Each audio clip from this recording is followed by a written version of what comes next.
الحمدللہ العظیم آج جامعہ رضویہ ضیاء العلوم کے در و دیوار میں آنے کی برکت سے آج انہوں نے یہ ثابت کر لیا کہ ڈاکٹر اشرف آصف جلالی نے جو لفظ بولے تھے کہ مانگ رہی تھی خطاب پر تھی، تو انہوں نے اس کی وضاحت کر کے لہذا آئندہ میں وہ لفظ نہیں بولتا، میں اس سے نیچے آتا ہوں۔ اس کا مطلب ہے بندہ اوپر غلطی ہوتی ہے تو بندہ تبھی نیچے آتا ہے نا۔ اس کا مطلب ہے انہوں نے تسلیم کر لیا کہ جو جملے میں نے بولے تھے، جو الفاظ بولے تھے، وہ بی بی پاک کی شان کے لائق نہ تھے، وہ تنقیص شان سیدہ فاطمہ الزہرا کے لیے تھے۔ اور مولانا بار بار آپ کہہ رہے ہیں کہ ہم روافظ کی سہولت کاری کر رہے ہیں۔ میں آپ سے کہتا ہوں خدا کی قسم، آپ اپنے عمل پر غور کریں۔ آپ نے انبیاء پر اعتراض کیا، آپ نے صحابہ پر اعتراض کیا، آپ نے آل محمد پر اعتراض کیا، آپ نے بزرگوں پر اکابرین امت پر اعتراض کیا۔ تم لوگ قادیانیوں کی سہولت کاری کر رہے ہو، اور اٹھا کر دیکھو تم قادیان، بے توبہ کرو، دل سے توبہ کرو، دل سے اللہ کرے۔ اور شکر ہے آپ توبہ کی ہے، اس کا مطلب الحمدللہ ضیاء العلوم میں آنے کے بعد اللہ نے آپ کو توبہ کی توفیق بھی عطا فرما دی ہے۔ شکر آپ نے توبہ کی ہے، شکر آپ نے توبہ۔ آپ قادیانیوں کے سہولت کار ہیں۔ آپ تاریخ اسلام اٹھائیں، سیدہ طیبہ طاہرہ سیدہ فاطمہ الزہرا سلام اللہ تعالی علیہا، میں جواب دے رہا ہوں، میرے وقت میں اب بولنے نہیں دوں گا۔ سیدہ طیبہ طاہرہ کی گستاخی سب سے پہلے مرزا قادیانی دجال ملعون نے کی ہے، اور اس کے بعد آپ کی شان پر حملہ اس ڈاکٹر لاہوری نے کیا ہے۔ لہذا تم قادیانیوں کے سہولت کار ہو، تم اپنے عالم کو، اپنے مولوی کو تو خطا پر نہیں کہتے، اور اس کی خطا پر پردہ ڈالنے کے لیے کبھی انبیاء کی خطائیں تلاش کرتے ہو، کبھی آل محمد کی خطائیں تلاش کرتے ہو، کبھی صحابہ کو خطا پر کہتے ہو، جبکہ سیدہ پاک کے صحت استدلال پر اجماع صحابہ ہے۔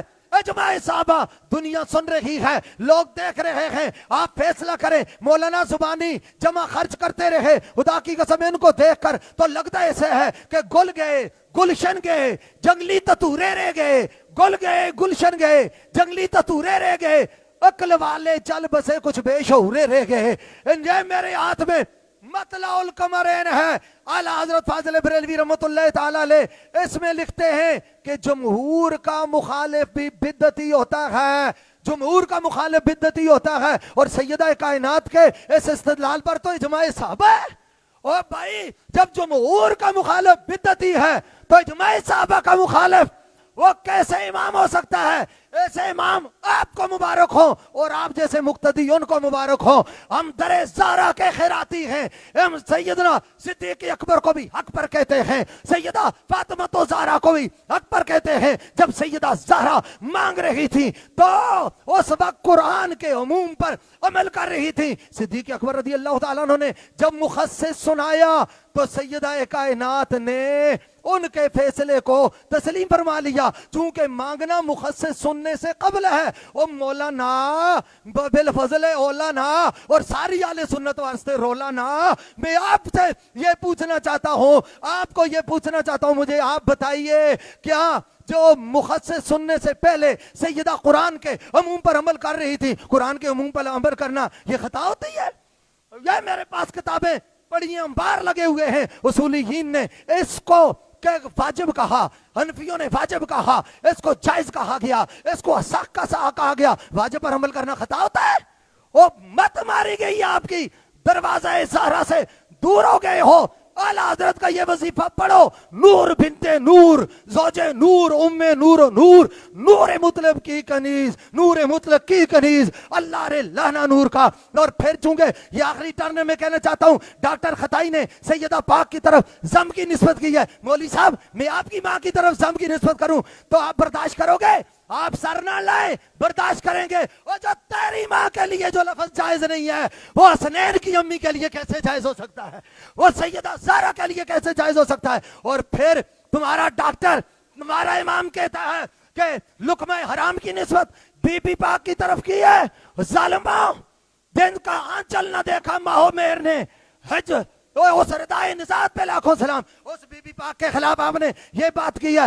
باز آ جاؤ مولانا, مرنا آپ نے بھی ہے, میں نے بھی ہے. اور یاد رکھیں بی بی پاک کی طرف یہ حملے کرنے, سیدہ زہرا پاک کی چادر تطہیر کی طرف خطا کا دھبا پھینکنا, توبہ کر لو, ورنہ خدا کی قسم حشر تہاڑے انج کٹی سی جے میں داند کٹیندہ جھٹے. اور آپ نے ویسے بھی ٹریکٹر چلایا ہوا ہے, شاید ٹریکٹروں کی جگہ کوئی تھوڑا دماغ چلایا ہوتا, کوئی تھوڑا سا دماغ چلایا ہوتا تو آپ کو پتا ہوتا مولانا بڑی پگڑی باندھنے سے بندہ عالم نہیں ہوتا, بڑی زلفیں رکھنے سے بندہ بڑا عالم نہیں ہوتا, پاکوں کے دروازے کی دریوزہ گری کرنے سے اللہ علم کا نور عطا کر دیتا ہے. اور چونکہ یہ علم تو ہے ہی آل محمد کی خیرات. اور پھر دوسرا, تمہارے ڈاکٹر صاحب نے یہ قاعدہ بیان کیا کہ جو ماضی میں خطاؤں کا امکان ہو وہ اس کا وقوع ہونا یقینی ہے. میں آپ سے کہتا ہوں مولانا آپ وظیفے پڑھ رہے ہیں, سنیں نا میری طرف بھی دیکھیں. میں آپ سے کہتا ہوں کیا آپ کا کافر ہونا ممکن ہے یا نہیں, امکان ہے یا نہیں؟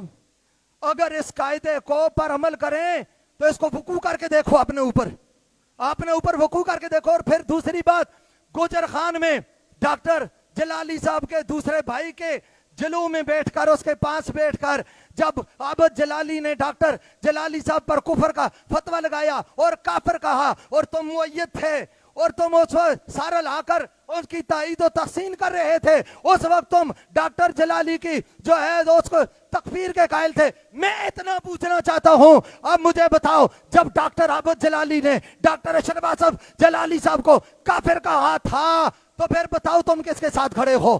تم نے نہ, یا پھر مجھے ڈاکٹر عابد جلالی کا رجوع دکھاؤ کہ جو اس نے توبہ کی ہو. اس نے توبہ نہیں کی. اب بتاؤ دونوں میں سے کوئی ایک تو ہو گیا.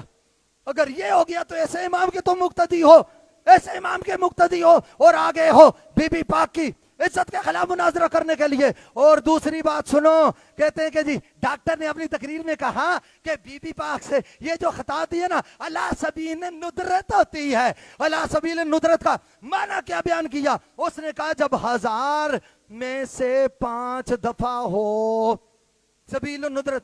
میں آپ سے اگر یہ کہوں, میں آپ سے کہتا ہوں کہ اگر آپ کی امی جان سے خطا ہوئی ہے علی سبیل ندرت, اور آپ کی امی جان, یہ آپ کو تکلیف ہوئی نا, درد ہوا, گال, ہاں یہ گال ہے, یہ دیکھو دنیا والوں, یہ سارے مناظرے والے دیکھو, دنیا والوں دیکھو, آج جامعہ رضویہ میں مختار سیرانی نے تسلیم کر لیا کہ یہ گال ہے اور یہ گالی ہے. بس مناظرہ ختم, بس مناظرہ ختم ہو گیا. اور یہ بات اثر من الشمس ہو گئی کہ اس کو تم نے گالی کہہ دیا. اور جو گال اپنی ماں کے لیے گالی سمجھتے ہو ظالموں, وہ سیدہ فاطمہ کے لیے ثابت کرتے ہو, وہ حسنین کریمین کی امی جان کے لیے ثابت کرتے بس. اور آپ نے دیکھ لیا, حضرات علماء نے دیکھ لیا, دنیا نے دیکھ لیا, زمان والوں نے دیکھ لیا, مناظرہ ختم ہو گیا کہ آج مفتی مختار سیرانی نے تسلیم کر لیا کہ ان کی ماں کو خطا پر کو ہو تو یہ گالی ہے. اور جب سیدہ زہرا کی طرف تم خطا کی نسبت کرو اور علی سبیل ندرت کرو تو اس کا مطلب کیا ہے؟ تم اس پر ہی بارگاہ کی بے ادبی کی ہے. ہم اسی لیے کہتے ہیں تم توہین کرنے والے ہو, تم گستاخی کرنے والے ہو, تم بے ادب ہو, تم خطائی ہو. خطائی ادھر ادھر کی ڈینگیں مارنا اور بات ہے. آج زیائیوں سے اور مولائیوں سے خطائیوں کا پالا پڑا ہے. میں یہ قرض آپ پر رہا اور سیدہ پاک کے صحت پر اجماع صحابہ ہے, اجماع صحابہ کے یہ حوالے میرے پاس آپ دیکھ لیں. علامہ فناری کی کتاب دیکھیں, فصول البدائے فی اصول الشرائع دیکھیں, ولنا فی حجیتہ. اور پھر جو آپ نے بات کی ہے نا کہ تسویہ مابین سنی و شیعہ کی, اس پر بھی میں بات کر دوں کہ یہ ایسا نہ ہو پھر بعد میں حضرت مولانا صاحب کہیں میں گلستان میرے علی میں گیا تھا, اور میرے سامنے ایک زیائی گولڑ بھی بیٹھا ہوا تھا, اس نے تشریح نہیں کی. آپ یہ دھوکہ دینا چاہتے ہیں نا, یہ سامنے رکھے نا, آپ اس کو کھولیں, صرف کھولنا آپ کا صفحہ نمبر 76 کھولیں, اس کا شاباش کھولیں, جلدی کھولیں نا, اچھے طالب علموں کی طرح جلدی بات مانا کریں. کھولیں, ساتھ کتاب کھولیں اور ساتھ دماغ کی گریں بھی کھولیں, عقل کی ڈوریاں بھی کھولیں. مولانا یہاں تاجدار گولڑا رضی اللہ تعالیٰ عنہ لکھتے ہیں کہ آیت تطہیر کا یہ مطلب ہرگز نہیں کہ یہ پاک گروہ معصوم ہیں، یہ پاک گروہ معصوم ہیں۔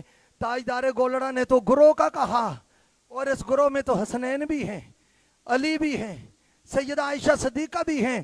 آپ کے دل میں اگر بی بی پاک کا بغض نہ ہوتا، آپ کے دل میں اگر سیدہ کائنات کا بغض نہ ہوتا، تو آپ کھینچ کر صرف سیدہ کائنات کی ذات کو لے کے آتے۔